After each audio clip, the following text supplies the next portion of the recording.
Welcome to my 5,000 kilometre owner's review of the Guerrilla 450. In this video I'll give you some of my thoughts about owning the bike.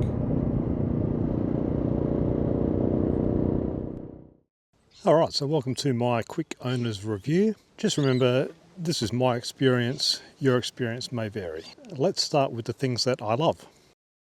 I love the looks. I think it looks a lot like a Ducati Scrambler, and that is a hugely successful and popular bike. This Brava blue paint has a nice pop to it. The pinstripes on this model are all hand masked at the factory. That's why you do pay a little extra for the Brava blue. I do like the chunky Scrambler style tyres that this bike comes with. It's not a Scrambler, it's a Roadster, but it just gives it a little bit of that Scrambler aesthetic.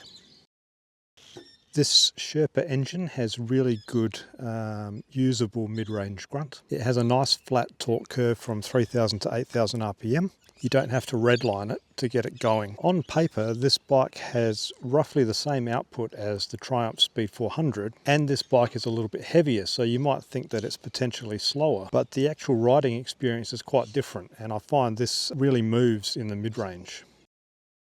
The dash is very clear and easy to read. I want to know the speed, the RPM, and potentially the gear that I'm in. One look at the dash when you're riding and you can see that information very quickly and very clearly. The dash does have connectivity, but I honestly don't use it. I have quad lock on my handlebar, so if I need to use maps, then my phone will be on the bar, plugged into the USB. This is actually my first bike with a centre stand, and I love it. It's so easy for maintenance. Low seat height. So I am a shorty. I've got a 29 to 30 inch inseam.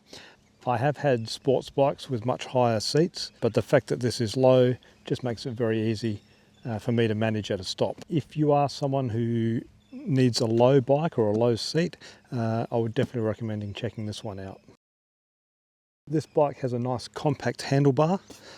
It's about 10 centimetres narrower than my wife's Triumph Speed 400, and that does make it very easy to filter through traffic and to get around when I need to. For me, the handling is quite easy and relaxed. It's not super quick to lean over, but it does handle well. It sort of rolls into turns in a very predictable way. It's got a sharp rake, but quite a long wheelbase. So even though it's got that sharp rake, it's not really twitchy. And I mean, I don't need it to be twitchy. I'm not a racer.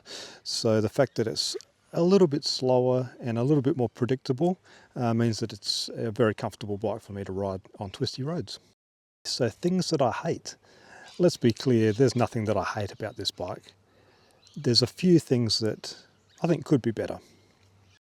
The exhaust is a little bit quiet at idle. Once the throttle's open and you're giving it some gas, it does wake up it a little bit.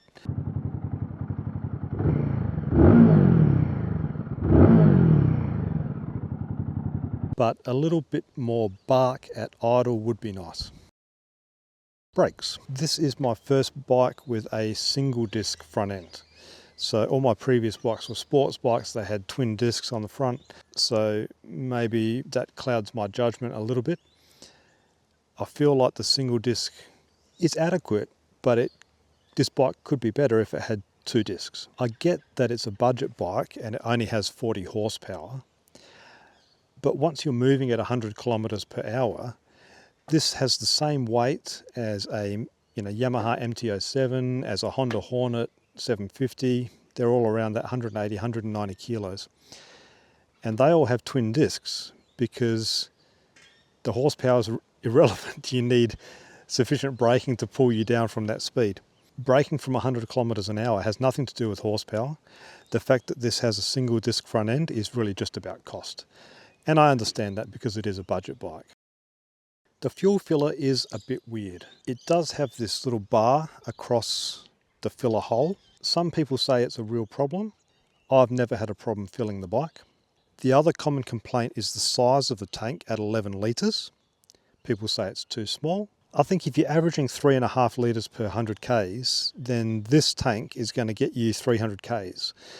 And that's pretty reasonable for a city bike. It's not an adventure tourer, it's not a huge bike. 300 k's out of a tank is acceptable.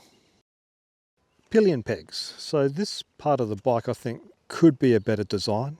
You've got this big chunky bracket here which is not removable, and also these pegs have a habit of opening up while you're riding. They open up by themselves, so you can see I've cable tied mine shut.